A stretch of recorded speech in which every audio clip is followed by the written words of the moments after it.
خروج رونالدو وميسي من أوروبا بعد تقدمهم في العمر وتحقيقهم لكل الأرقام القياسية في اللعبة تقريبا كان معناه نهاية واحد من أقوى العصور في كرة القدم. وبما إن كل عصر ليه نجومه، فأبرز نجوم العصر الحالي هم طبعا امبابي بطل كأس العالم 2018 ووصيف 2022 مع فرنسا، وطبعا إيرلينغ هالاند بطل أوروبا والفائز بالثلاثية التاريخية مع السيتي، النرويجي الخارق اللي العالم كله بيتكلم عنه وعن اختلافه عن باقي اللاعبين. فليه وازاي هالاند مختلف؟ وازاي وامتى تحديدا جذب كل الأضواء دي وبسرعة الصاروخ أصبح من أعلى اسمين عالميين في سماء مستديرة؟ وليه بيعتبر أكثر لاعب مرعب في الكورة حاليا ومستقبلا طبعا؟ ومنين جت قدرته الرهيبة على تسجيل الأهداف؟ ده اللي جايين نتكلم عنه النهاردة. فمعاكم أحمد الجعفري، والنهاردة هنتكلم عن هالاند. ليه؟ Why not? Tonight you became the youngest player in UEFA Champions League history to score a first-half hat-trick. How are you feeling right now? I feel very good. في 17 سبتمبر 2019 لعبت مباريات الجولة الأولى لدوري الأبطال لموسم 2019-2020. يوم كروي حافل لم يخلو من المفاجآت. فوز نابولي على ليفربول 2-0، وفوز باريس سان جيرمان على ريال مدريد 3-0، وفالنسيا على تشيلسي 1-0. ولكن المفاجأة اللي غطت على كل ده كان فوز سالزبورج النمساوي 6-2 على جينيك البلجيكي. أكيد لا، مش بسبب النتيجة ولا عشان الفريقين، بسبب تسجيل لاعب عنده 19 سنة لهاتريك في أول مباراة ليه في دوري الأبطال. هاتريك افتتحه في الدقيقة الثانية، وسجل الثاني في الدقيقة 34 والثالث في الدقيقة 45. أكيد انت فاكر الضجة اللي عملها هاتريك اللاعب الشاب اللي اسمه إيرلينغ هالاند وقتها، ولكن دي ما كانتش أول مرة هالاند يعمل فيها شيء غير معتاد. قبلها ب4 شهور وتحديدا في شهر مايو من نفس العام، هالاند سجل 9 أهداف في مباراة واحدة في بطولة كأس العالم تحت 20 سنة، في المباراة اللي فاز بيها منتخبه النرويج بنتيجة 12-0 ضد منتخب هندراوس. وبالرغم من الفوز الساحق ده، إلا إن النرويج خرجت من دور المجموعات بعد هزيمتها في أول مباراتين اللي صام فيهم هالاند عن التهديف ضد نيوزيلندا والأراجواي. ولكن رغم إن هالاند ما لعبش غير 3 مباريات وما سجلش غير في مباراة وحيدة، إلا إن ال9 أهداف دول خلوه هداف البطولة، وطبعا أصبح اللاعب صاحب أعلى عدد من الأهداف في مباراة واحدة في تاريخ البطولة. ولولا انها بطولة للشباب كان زمانه صاحب الرقم القياسي بشكل عام في كرة القدم. انت متخيل احنا بنقول ايه؟ 9 أهداف. والد هالاند هو اللاعب النرويجي ألفي هالاند، لاعب نوتنجهام فورست وليدز يونايتد ومانشستر سيتي السابق. ايوه، اللي روي كين اصابه زمان في ديربي مانشستر، واللي بيعتبر واحد من نجوم كرة القدم المشهورين في النرويج. وإيرلينغ اتولد في مدينة ليدز اثناء تمثيل والده لنادي المدينة، وانتقل معاه مباشرة لمانشستر سيتي. ورغم انه مارس العاب القوة وكمان كرة اليد في صغره، بس هالاند الصغير كان دايما شايف نفسه لاعب كرة قدم. ومع رجوعهم للنرويج وبداية مسيرة هالاند في نادي براين ثم انتقاله لنادي مولدي أو مولد، مش عارف الحقيقة، وبعد ما وصل ل 16 سنة وبدأ يمارس كرة القدم بشكل أكثر احترافية، سجل في موسمه الأول مع مولدي 4 أهداف فقط في 20 مباراة. بس في موسمه الثاني وفي 1 يوليو 2018 سجل 4 أهداف في أول 21 دقيقة ضد بران متصدر الدوري واللي ما كانش اتهزم لوقتها، وينهي موسمه الثاني ب 16 هدف في 30 مباراة، وياخد جايزة اللي هي دي. يعني ما عرفتش اترجمها الحقيقه، ما فهمتش هي جايزه ايه، بس هي واضح ان هي جايزه مهمه جاي خد الجايزه دي. الامر اللي دفع سالزبورج النمساوي المملوك لشركه ريد بول للتعاقد معاه. لاحقا في الهاي من ذا اثليتيك وضح ان هالاند كان على وشك الانتقال لايفرتون، بس الاقرب ليه كان نادي المدينه اللي اتولد فيها ووالده لاعب ليه، نادي ليدز يونايتد. ده حتى هالاند كان له تصريح وقتها بيقول انه عايز يكون الافضل والحلم انه يحقق الدوري الانجليزي مع ليدز. يعني صعبه شويه دي، هو اللي ايه يا عم هالاند؟ المهم سالزبورج نزل بعرضه وقلب الترابيزه وخلى عروض ليدز وايفرتون يبانوا لعب عيال وضم النرويجي. في الفتره اللي قضاها هالاند مع سالزبورج لعب 16 مباراه وسجل 17 هدف، واللي منهم هاتريك الابطال اللي اتكلمنا عنه في الاول. بس قبل هاتريك الابطال هالاند كان بالفعل سجل هاتريك في كاس النمسا في فوز سالزبورج 7-1، وفي 10 أغسطس سجل أول هاتريك ليه في الدوري ضد وولفسبرجر، وفي 14 سبتمبر سجل هاتريكه الثالث ضد تي اس في هاربرج، وبعدهم بقى سجل هاتريك دوري الأبطال. من الآخر كان واضح إن هالاند قدراته كانت أكبر بكتير من الدوري النرويجي أو النمساوي. خلي بالك إن احنا بنتكلم على لاعب ووقتها عمره 18-19 سنة. بس الغريب إن كل ما ازداد الدوري صعوبة كان هالاند بيزداد شراسة أمام المرمى. في نهاية 2019 هالاند مضى مع الراحل مينو رايولا اللي كان واحد من أقوى وكلاء اللاعبين في العالم، وبعد ما هالاند اختار إنه ينضم لدورتموند لضمان تطوره رغم ارتباط اسمه بمانشستر يونايتد ويوفنتوس. بس دورتموند فضل خلاف بدري واعلن قبل بدايه سوق الانتقالات الشتويه انهم حسموا انتقال النرويجي، ورايولا فاوض عقد هالاند 8 مرات عشان يعلي مرتبه، عز الطلب طبعا بالنسبه لإيرلينج. وده ياخدنا لفصل مهم جدا، هالاند في دورتموند، اول اختبار حقيقي للفايكنج النرويجي في دوري قوي. I still play, I think, in a lot of the same way. Running in behind, chasing the ball, trying to shoot it in the back of the net. Det Erling som har skapt Erling. Vidt jeg ser, så du sønnen til Alfing Haaland. Det helt riktig. Du heter Erling, og du skårte 2 mål. Hvem det som har lært deg å skåre mål? For faren kunne det ikke. Jeg aner ikke.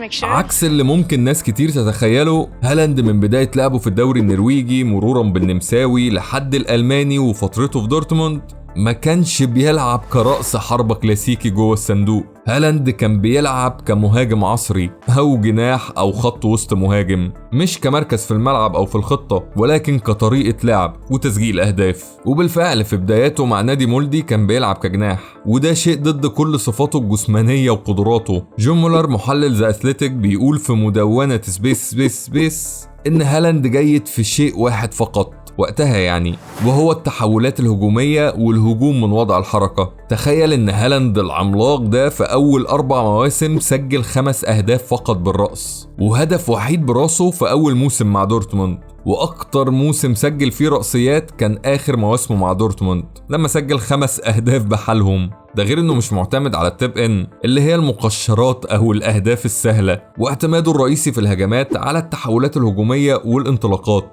ده حتى في العرضيات كان بيتحرك على القريبة مش على البعيدة، اللي هو أصعب بكتير جدا بالأخص على لاعب بالحجم ده. ولكن هنا بيجي عقل هالاند المصمم للنوع ده من الأداء، هو عارف هيتحرك ازاي وهيروح فين وايه الطريقة اللي هيسحب بيها المدافعين عشان يفضي المساحة لنفسه. لو المدافع هياخد ثانية للتفكير فهو بالفعل تغلب عليه خلاص، بالأخص لو عقل المدافع تعب بالفعل، حاجة كده شبه حركة لاعبي كرة السلة، وباستخدام سرعته الخارقة واندفاعه العالي بينجح في الموضوع ده. وده سبب ان 7 من أهدافه ال9 اللي جم من التحول المفاجئ جم بعد الدقيقة 55 من المباراة، بسبب ان المدافعين ارهقوا ذهنيا. الامور دي كانت تعتبر مثالية لمدربه في سالزبورج جيسي مارش واسلوب لعبه، واللي اكيد كان له يد في تطور هالاند في الطريقة دي من اللعب كتحولات هجومية وهجمات مرتدة خاطفة. وهالاند في فترته مع دورتموند فضل وافي لطريقة مدربه السابق. كل الكلام ده بيقول ان هالاند في الفترة دي ما لعبش كمهاجم صندوق، بالعكس ده ما استغلش اسهل الطرق للتسجيل اللي هم التيب ان والرأسيات وكمان ضربات الجزاء. وهالاند مع دورتموند سجل 86 هدف وصنع 23 في 87 لقاء بمعدل هدف فاصل 25 من 100 كل مباراة. ده غير الارقام اللي عباها في الدوري النرويجي والنمساوي، واللي زي ما قلنا بتتزايد مع زيادة صعوبة الدوري. ارقام خارقة وسط المهاجمين بشكل عام، وخارقة اكثر لمهاجم لسه عنده 22 سنة.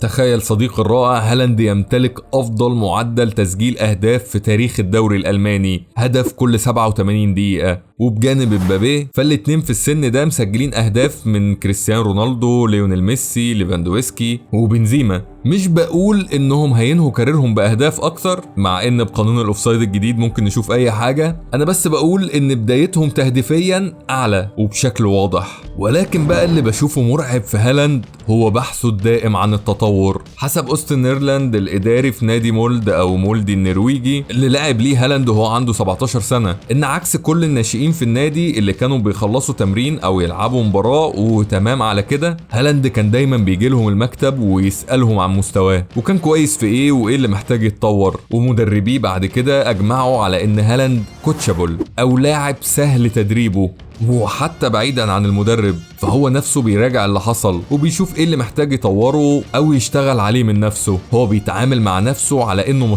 مشروع يقدر يطوره طول الوقت. فتخيل بقى ايه اللي ممكن يحصل لو هالاند قدر يسجل الاهداف السهله بالظبط زي ما شفنا الموسم ده مع السيتي. مانشستر سيتي موسم 22-23 هو موسم تاريخي لمانشستر سيتي من كل النواحي، الفوز بالثلاثية، الدوري المعتاد والاف اي كاب ودوري الابطال، البطولة الحلم اللي نفسهم يحققوها طول تاريخهم او تاريخهم الحديث يعني. وهالاند يسجل 36 هدف في 35 مباراة لعبها من اصل 38 مباراة في الدوري، الرقم الاعلى في تاريخ الدوري الانجليزي ايا كان عدد ماتشاته، واللي يكسر بيه رقم صلاح مع ليفربول ب 32 هدف في 38 مباراة اللي كان صامد من 2017-2018، وحتى رقم اندي كول مع نيوكاسل ب 34 هدف في 42 مباراة بسبب النظام القديم للدوري في 93-94. ده غير يعني شوية ألقاب فكة كده، يعني أكيد هداف الدوري الإنجليزي والدوريات الأوروبية بأهدافه 36 على بعد 6 أهداف من صاحب المركز الثاني هاري كين، وهداف مانشستر سيتي التاريخي في موسم واحد ب 52 هدف، وهداف دوري الأبطال ب 12 هدف. ده غير انه اسرع لاعب يصل ل 30 هدف في دوري الابطال واللي كانوا في 25 مباراة بس، وده وهو اصغر لاعب يوصل للرقم ده ب 22 عام، واول لاعب في تاريخ السيتي يسجل في اول مباراة ليه في الدوري ودوري الابطال، واول لاعب في تاريخ الدوري الانجليزي يسجل 9 اهداف في اول 5 مباريات في الدوري، واول لاعب في الدوري الانجليزي يسجل 3 هاتريك في 3 مباريات متتالية على ملعبه، واسرع لاعب في تاريخ الدوري الانجليزي يسجل 3 هاتريك واللي كانوا في 8 لقاءات، الرقم اللي بعده اتسجله في 48 لقاء، واصبح ثالث لاعب يسجل 5 اهداف في مباراة واحدة في دوري الابطال لما سجل خماسيته ضد لايبزيج في فوز السيتي 7-0، وده بعد ميسي مع برشلونة ضد ليفركوزن في مباراة انتهت 7-1، ولويز ادريانو مع شختار ضد باتي بريسوف في مباراة انتهت 7-0. وبالنسبة للدوري الانجليزي فهالاند سجل هدف واحد على الاقل في كل فريق لعبه مرتين، عدا ليفربول اللي هرب منه في الدوري، بس ما هربش منه في العموم لان هالاند سجل عليه في كاس الرابطة. طيب كفاية ألقاب وأرقام قياسية حطمة، يعني خلينا نرجع لاسم الفقرة دي. هيعمل إيه لما يسجل الأهداف السهلة؟ ناس كتير حاليا بتصنف هالاند كلاعب ممل، وإن أهدافه ما هي إلا نتاج عمل منظومة السيتي، أهداف سهلة يعني لو جبت أي كوز دورة هترد فيك كورة وتدخل جون. والحقيقة أنا مش عارف الناس دي عايشة على أنهي كوكب، أو يعني بتتفرج على أنهي نوع من كرة القدم، أو على أنهي مباريات عموما، لأن ده مش حقيقي إطلاقا. بس مبدئيا قبل ما نتناقش في النقطة دي وعن أسلوب لعب هالاند بالتفصيل، لازم نقول إن أعظم 2 هدافين في العصر الحديث ميسي ورونالدو عبوا أرقام كتير جدا من الأهداف السهلة وضربات الجزاء والأهداف داخل المنطقة، وحتى قبلهم المهاجم الكلاسيكي كان أصلا يعتبر مهاجم صندوق بيفضل واقف في المنطقة ومهمته تحويل الهجمات لأهداف، فده أصلا مش عيب. ومن شوية اتكلمنا عن ان هالاند ما كانش مهاجم صندوق مع دورتموند او حتى الفرق التانية، وهنا اول تطور يحصل لهالاند مع السيتي، انه اضاف لقدراته الاستثنائية قدرة جديدة ومنطقية جدا في حالته، وهو اللعب وتسجيل الاهداف من داخل المنطقة. بس خلينا الاول نتكلم عن ايه هي قدرات هالاند واللي بيخليه مختلف عن باقي اللاعبين. هالاند طوله 194 سنتي ووزنه 90 كيلو، واحد من أضخم المهاجمين في اللعبة، ورغم كده فهو سريع جدا، مش بس بالنسبة لحجمه، لا هو سريع جدا في العموم. هالاند حقق سادس أعلى رقم في الدوري الإنجليزي في موسم 22-23 ب 36.22 كيلو في الساعة، والرقم الأعلى كان لكايل ووكر ب 37.31 كيلو في الساعة. فتخيل لاعب بالحجم ده بيجري بالسرعة دي، وده بياخدنا لقدرة أخرى وهو التوازن العالي جدا أثناء الجري. يمكن ده بسبب جريته الغريبة وهو مقتب لتحت كده، أو يعني محني لقدام، تحسه سريع كده داخل على المدافعين مش لعيب كورة، غير مرونته العالية وقدرته على تغيير الاتجاه. لو فاكر قلنا في الأول إنه كان بيلعب ألعاب قوة وكرة يد في صغره، يمكن ده بيبرر قدرته دي. ولما نيجي للقدرات الفنية فهالاند قادر يسجل برجلين الاتنين وبقوة رهيبة حتى لو من زوايا تسديد صعبة. النقطة دي لوحدها تخليه مهاجم كبير، فما بالك بباقي النقاط، غير إنه قادر يسجل تحت ضغط المدافعين عادي جدا. بالعكس، الموقف المحبب لهالاند في التسجيل هو الانطلاق مع مدافع أو أكثر والتغلب عليهم بدنيا، وقادر يسجل بأي جزء من قدمه وبأي وضع، طيران بقى، زحلقة، واقف بوشه بظهره، أي حاجة. واللي زاد الموسم ده هو تسجيله للرأسيات وكمان الأهداف السهلة نسبيا أو التب إن. هالاند سجل في أول مواسمه مع السيتي 8 أهداف براسه، يعني أقل من اللي سجله في ال5 مواسم اللي قبلهم مجتمعين بهدف واحد، غير انه اصبح من المسددين الاساسيين لضربات الجزاء مع السيتي واللي سجل منها 8 اهداف. بس موضوع الاهداف السهله ده انا بشوفه خادع شويه، او خادع جدا كمان. الاحصائيات بتقول ان هالاند سجل 29 من ال 52 هدف اللي سجلهم من داخل المنطقه ومن لمسه واحده، غير الرأسيات. احصائيه بيتساوى فيها هدف سهل زي ده بهدف اكروباتي زي ده، او حتى تسديدة صعبة زي دي. فخلينا احنا نعمل مقياس تاني من عندنا وبسيط برضو مش معقد. فلما نيجي نبص للاهداف بالتفصيل هدف هدف، هتلاقي زي ما قلنا من ال 52 هدف فيه 8 رأسيات و8 ضربات جزاء وهدف وحيد من خارج المنطقة. وده اللي بشوفه غريب شوية، لانه كده قلل من استخدام تسديداته الخارقة، واحد من اسلحته الفتاكة، و6 اهداف من تحولات هجومية خاطفة اللي هي الطريقة المعتادة لهالاند سابقا، الجري في ظهر المدافعين او مخترقا للدفاع. و14 هدف يعتبروا سهلين نسبيا، تغيير اتجاه الكرة في المرمى الخالي او متابعة لتسديدة ارتدت من الحارس او من القائم. و15 هدف كلهم رغم انهم من لمسة واحدة الا انهم صعبين وصعبين جدا كمان احيانا. يعني مثلا هدفه في ايفرتون محرز مرر الكرة وراه وعلى رجله اليمين اللي هي مش رجله الاساسية. هالاند مش بس جاب الكرة، ده سددها من لمسة واحدة في المرمى مستغلا طوله، غير اهداف تانية حرفيا لازم واحد بمواصفات هالاند من طوله وحجمه وسرعة عشان يجيبها، زي هدفه في اليونايتد اللي فاران كان بيعتبر ان الكرة طلعت بره خلاص، هو التسديدة الاكروباتية في دورتموند. وحتى اللي مش بالصعوبة دي فهي كلها تسديدات من لمسة واحدة، مش مجرد تب ان او تغيير اتجاه للكرة. وحتى التب ان او المقشرات ياخدنا لوعي هالاند التكتيكي. هالاند يعتبر الاعلى في جيله، ويمكن يجي بعد كريستيانو رونالدو مباشرة في القدرة على التمركز وتوقع مسار الهجمة. سابقا كان بيستغل ده في التحولات الهجومية، بس حاليا اضاف التمركز داخل المنطقة، ميزة سجل منها كريستيانو اهداف كتير سواء بالرأس او القدم. يعني من الاخر بالنسبة لهالاند الامور اللي كانت بتعتبر عيوبه من موسم واحد فقط اصبحت مميزاته، ومش بس مميزات، ده تفوق فيها وتمكن منها بشكل عجيب. عموما حصر هالاند في مجرد ارقام واحصائيات هو شيء ظالم جدا، لان دايما مهما ابتدعوا احصائيات جديدة الا انها هتفضل ظالمة.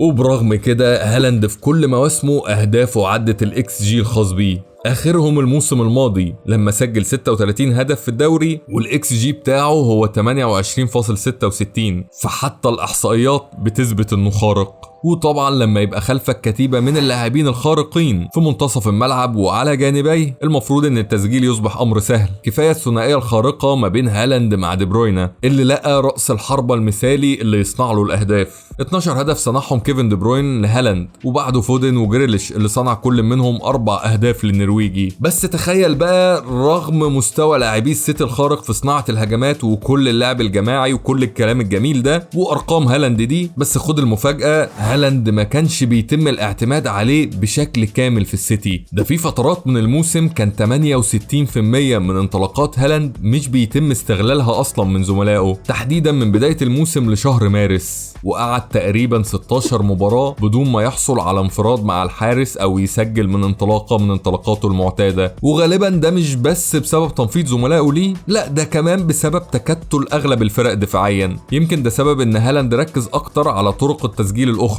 واللي ممكن تناسب لاعبي السيتي. بس بشكل عام كان في فترة واضح فيها ان هالاند وباقي اعضاء الفريق عدا دي بروين طبعا يفتقروا للتجانس فيما بينهم. حتى بيب علق على الموضوع ده بعد ديربي مانشستر وقال نحن في حاجة للبحث عنه اكثر، اللي هو هالاند يعني. انه امر حقيقي اننا في بعض الاوقات ننظر بعيدا بينما من المفترض ان ننظر اليه، ولكننا سنفعل ذلك لاحقا. وطبيعي كل ما كبر الفريق كل ما زاد نجومه اللي عايزين يظهروا وقل الاعتماد على لاعب واحد بعينه. عشان كده هتلاقي ان هالاند كان ابعد ب 15% عن اكثر المهاجمين اللي زملائه بيستغلوه في الدوري الانجليزي وفي المركز ال 26. وهالاند وقتها كان مسجل حاجه و20 هدف بالفعل، ولكن مع الوقت لقى التجانس المطلوب والتفاهم مع باقي اعضاء فريقه وقدر يستغل كل الفرص وكل الطرق للتهديف عشان يوصل لل 52 هدف في نهاية الموسم ويصنع 9 أهداف اللي هو العادي بتاعه يعني. بس تطور هالاند مع السيتي ما وقفش هنا. جوارديولا قبل مباراة وست هام في نهاية الموسم اللي هالاند كسر فيها الرقم القياسي للتهديف اختار انه يسلط الضوء على ادوار هالاند بشكل اوسع،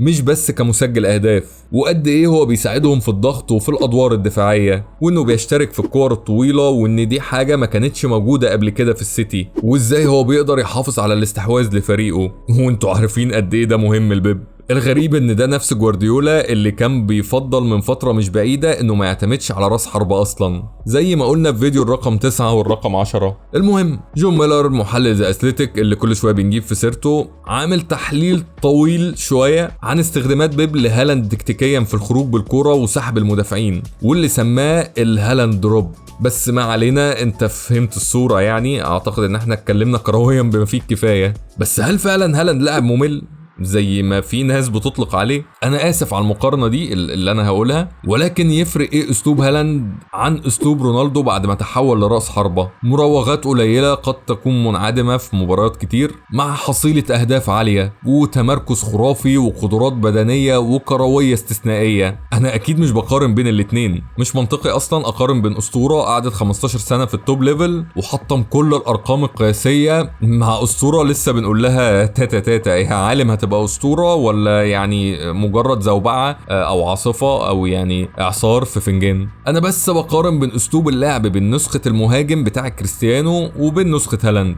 بس قصدي يعني ان كره القدم زي ما فيها مساحه للاعبين المهاريين الفنانين فهي فيها مساحه برضو للاعبين الهدافين الخارقين. يعني انت مشكلتك ان هالاند مش بياخد الكره من نص الملعب ويرقص نص الفرقه قبل ما يسجل ويعمل لك حركات ومهارات استعراضيه بقى عشان يعجب سعادتك يا معلم. هو لو عمل كده فوق اللي هو اصلا بيعمله وبحجمه ده الكرة هتهنج وهيبقى فيه ايرور في السيستم والماتريكس اللي عايشين فيه هينفجر يا صاحبي. ما علينا يعني، هنتخانق على الكلمتين دول انا عارف. المهم رغم بقى ان هالاند نجم فوق العادة في الملعب الا انه عكس كده تماما بره الملعب، وبشكل غريب ده بيزود شعبيته اكتر وبيخليه قابل للدعاية اكتر او ماركتابل اكتر. يعني تخيل وكيله كان مينو رايولا قبل ما يتوفى يعني، ومعروف عن كل اللاعبين اللي كانوا مع رايولا كلامهم الكتير وتصريحاتهم الكتير، عكس هالاند. ده غير ان رايولا كان له تأثير كبير على كل اللاعبين واختيار الفرق اللي يلعبوا ليها، عكس هالاند اللي كل الناس بيقولوا ان هو اللي كان بيختار خطواته. ده حتى قبل انتقال هالاند للسيتي رايولا وابو هالاند لفوا كعب داير على أندية اوروبا عشان يشوفوا المشروع المناسب للبي ويزودوا ثمنه في نفس الوقت. البي اللي اختار في الاخر السيتي طبعا، على الاقل ده الكلام اللي بتوصله الصحافه. ولكن تعامل هالاند مع شركات الدعايه الرياضيه بيأكد ده. هالاند عقده السابق مع نايكي انتهى في يناير 2022 ولحد مارس 2023 هالاند كان مش واجع دماغه نهائيا بالموضوع ده، وبدل ما ياخد مبالغ ضخمه من نايكي او بوما او اديداس عشان بس يلبس احذيتهم كان عمال يبدل بينهم، مره مع بوما راعي السيتي وهم بيعلنوا عن صفقته،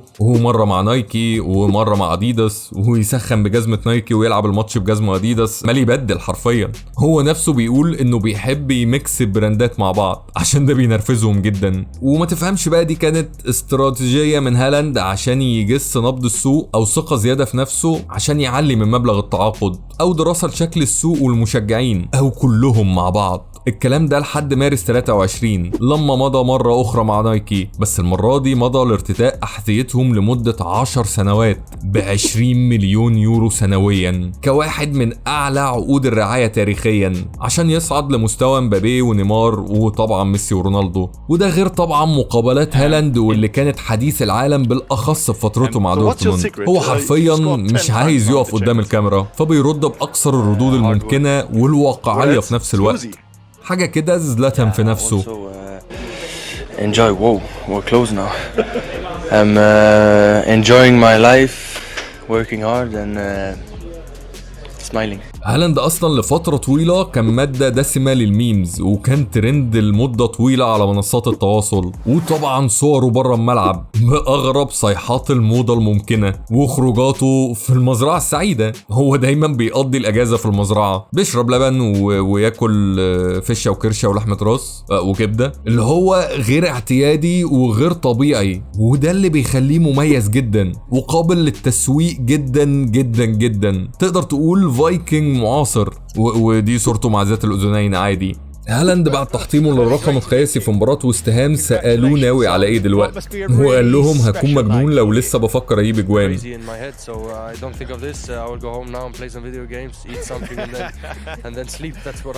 انا هرجع البيت والعب شوية فيديو جيمز واكل ويعني هنام. فواضح انه مش مهووس بتسجيل الاهداف كما يبدو، ومفضي دماغه وعايش في المزرعة السعيدة، وسايب العالم كله يتكلم ويحلل ويدور ورا الموهبة الاكثر اقناعا في العالم حاليا، محطم الارقام القياسيه صاحب ال 22 عام. عموما كان موسم لا ينسى لهالاند ولكل مشجعين مانشستر سيتي، واللي اكيد اصبحوا اكثر بكتير جدا حول العالم بعد الموسم ده. بس هل ممكن هالاند يتفوق على اللي عمله الموسم ده؟ Why not? ده اللي هنعرفه المواسم الجايه. لو عجبك الفيديو ما تنساش تعمل لايك وكومنت وشير مع الناس اللي بتكره هالاند، او مع الناس اللي بتحب هالاند. شير يعني مع الناس اللي ممكن تهتم بالفيديو ده، او حتى مع الناس اللي بتشير له ميمز. شكرا ليك صديقي الرائع لو كملت الفيديو لحد هنا، وكان معكم الرائع دائما احمد الجعفري. سلام.